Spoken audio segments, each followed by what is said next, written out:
ప్రభువులో ఒక వ్యక్తిగతమైన సంబంధాన్ని కలిగి ఉండి రక్షణ పొంది బాప్తిస్మం తీసుకొని ఇప్పుడు ప్రభువులో జీవిస్తూ ఉన్నాము. ఇప్పుడు శోధనలు వస్తాయి, ప్రతి ఒక్కరికి వస్తాయి శోధనలు. నాకు అసలు శోధనలు రాలేదండి అన్నవారు ఎవరైనా ఉన్నారా? నేనైతే చేయెత్తట్లేదు, మీరు ఎవరైనా ఎత్తుతారండి?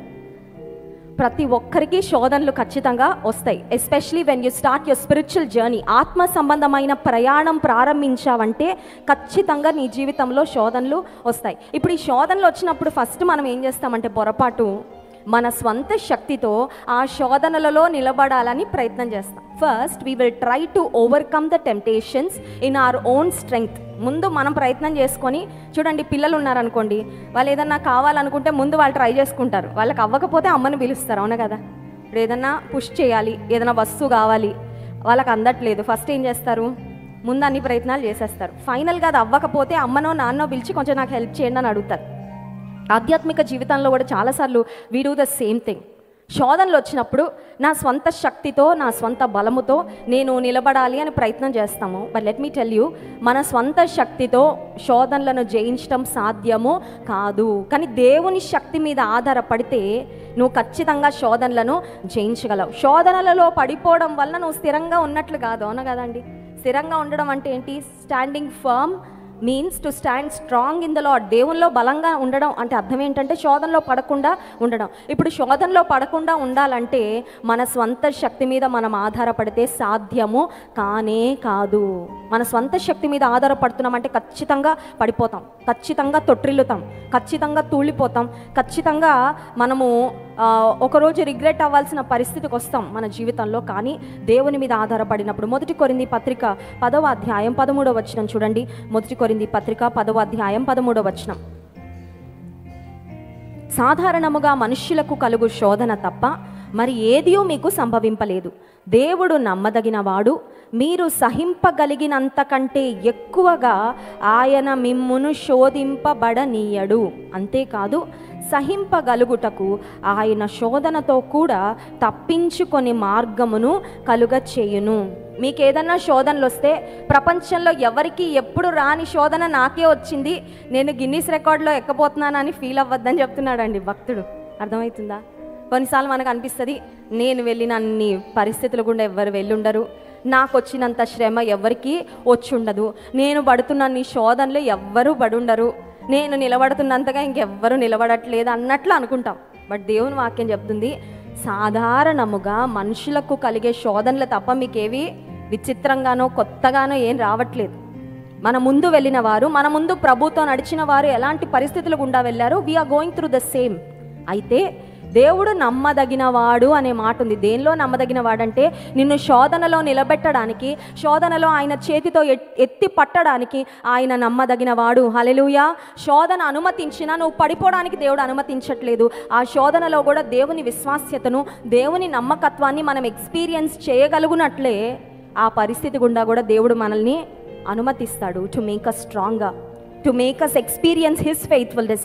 ఆయన నమ్మకత్వాన్ని మనము రుచి చూచే విధంగా. ఇంకొక మాట ఉంది, శోధనతో కూడా సహింపగలుగుటకు ఆయన శోధనతో కూడా తప్పించుకొని మార్గము కలుగచేయును. ఇప్పుడు నా ప్రశ్న ఏంటంటే, ప్రతి శోధనలో నుండి తప్పించుకునే మార్గం ఉంది. ఆ తప్పించుకునే మార్గం ఎవరికి తెలుస్తుంది, ఎలా తెలుస్తుంది? తప్పించుకునే మార్గం ఉందంటే అర్థం ఏంటి? For every problem there is a solution. ప్రతి సమస్యకి ఒక పరిష్కారం ఉంది. ప్రతి శోధనకు తప్పించుకునే మార్గం ఉంది అని వాక్యం చెప్పిందంటే ఖచ్చితంగా ఉందని. ఇప్పుడు ఆ తప్పించుకునే మార్గం ఎవరికి తెలుస్తుంది, ఎలా తెలుస్తుంది? చూడండి, కొన్నిసార్లు కొన్ని పెద్ద సమస్యలు వచ్చినప్పుడు డాక్టర్ దగ్గరికి వెళ్తే అంటారు, ఈ చిన్నది చేస్తే తగ్గిపోతుందమ్మా, అది తెలియలేదు మీకు, అందుకే ఇంత ఇబ్బంది పడ్డారు అంటారు. లేకపోతే కొంతమంది ఉంటారు చూడండి, ఇంట్లో పెద్దవారు, వారికి హోమ్ రెమెడీస్ అంటారు కదా, ఇంట్లో చిన్న చిన్నవే, ఇది రాయండి, అది పూయండి, పోతుంది అంటే పోతుంది నిజంగానే. అది సొల్యూషన్ చాలా చిన్నగా ఉంటుంది, కానీ అది తెలియక చాలా ఇబ్బంది పడిపోతూ ఉంటాం. ఇప్పుడు శోధన నుండి తప్పించుకునే మార్గం ఉంది అని వాక్యం చెప్తుంది.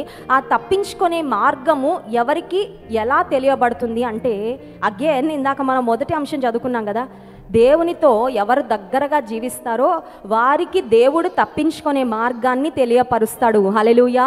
ఇన్ అదర్ వర్డ్స్, ఇంకొక మాటలో చెప్పాలంటే, దేవుని శక్తి మీద ఎవరు ఆధారపడి నా సొంత శక్తితో నేను ఫిక్స్ చేసుకోలేనయ్యా, నా సొంత శక్తితో నేను ఈ శోధన నుండి జయం పొందలేనయ్యా, ఈ శోధనలో నీ కొరకు నిలబడాలంటే నా సొంత శక్తి చాలదని నేను అడ్మిట్ చేసుకుంటున్నాను, ఒప్పుకుంటున్నాను, ఇప్పుడు నువ్వు నాకు సహాయం చేయి అని ఎవరైతే ప్రభు మీద ఆధారపడతారో, ఆయన శక్తిని ఆశ్రయిస్తారో వారికి దేవుడు శోధనతో పాటు తప్పించుకునే మార్గాన్ని కూడా దేవుడు చూపించి ఆ తప్పించుకునే మార్గం గుండా దేవుడు వారికి రెస్క్యూ చేస్తాడండి. హల్లెలూయా. చూడండి, కొన్నిసార్లు బిల్డింగ్స్ కడుతూ ఉన్నప్పుడు లిఫ్ట్ ఒకటే కట్టరు, మెట్లు కూడా కడతారు. అంటే దానికి చాలా కారణాలు ఉంటాయి. ఒకటి కరెంట్ పోతే, జనరేటర్ లేదనుకోండి ఖచ్చితంగా మెట్లు దిగి వెళ్ళాలి, స్టేర్ కేస్ ఉంటుంది. ఇంకొకటి ఏంటంటే కొన్నిసార్లు ఫైర్ యాక్సిడెంట్స్ ఏదైనా జరిగినప్పుడు సడన్గా ఇంకా కరెంట్ అంతా ఆగిపోయినప్పుడు అది ఒక ఎస్కేప్ రూట్ లాగా అవుతుంది అనమాట, ఎగ్జిట్ రూట్ అంటారు. ప్రతి బిల్డింగ్లో కూడా ఖచ్చితంగా అది ఉండాలి. మెట్లు లేకపోతే ఆ ఆఫీసర్స్ ఆ బిల్డింగ్ కట్టడానికి పర్మిషన్ ఇవ్వరు. కారణం ఏంటంటే ఒకవేళ ఏదైనా ఫైర్ యాక్సిడెంట్ అయితే ఆ బిల్డింగ్లో ఉన్న వారందరూ కూడా అలాగ మరి ప్రాణాలు కోల్పోకుండా ఖచ్చితంగా వారికి ఒక మార్గము ఉండాలి అని. ఇప్పుడు దేవుడు కూడా ప్రతి శోధన నుండి తప్పించుకోవడానికి ఒక rescue plan, God has a rescue plan. And who will know it? ఎవరు తెలుసుకుంటారు, ఎలా తెలుసుకుంటారు ఈ రెస్క్యూ ప్లాన్ అంటే? దేవుని ఆశ్రయించి, దేవుని శక్తిని ఆశ్రయించి, దేవుని సహాయాన్ని ఆశ్రయించి, దేవుని మీద ఎవరు ఆధారపడతారో వారికి ఆయన తప్పించుకునే మార్గాన్ని తెలియపరిచి ఖచ్చితంగా ఆయన తప్పిస్తాడు. హల్లెలూయా. సో దేవుని కొరకు స్థిరంగా నిలబడాలి అంటే మొట్టమొదటిది దేవునితో ఒక సన్నిహితమైన సంబంధాన్ని, యేసయ్యతో ఒక సన్నిహితమైన సంబంధాన్ని కలిగి ఉండాలి.